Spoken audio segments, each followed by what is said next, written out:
Did you know your essential oil blend can smell amazing at first, and then completely disappear after 10 minutes?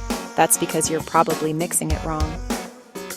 When blending essential oils, don't just pick oils you like and hope for the best.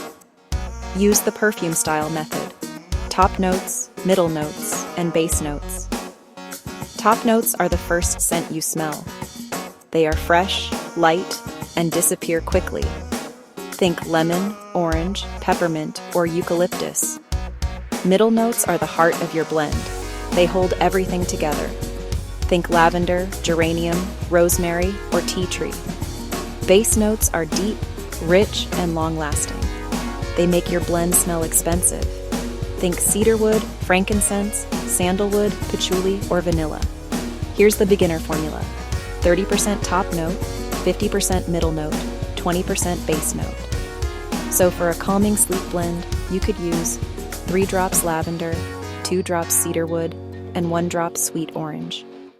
But important, if this is going on your skin, don't apply essential oils directly.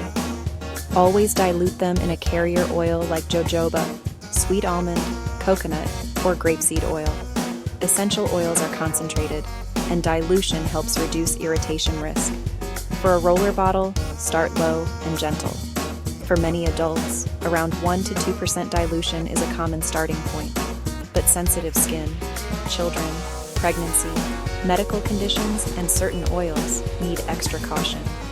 So don't mix randomly. Build your blend like this. Top for the first impression, middle for the body, base for staying power. Comment blend, and I'll share 3 beginner essential oil recipes you can try.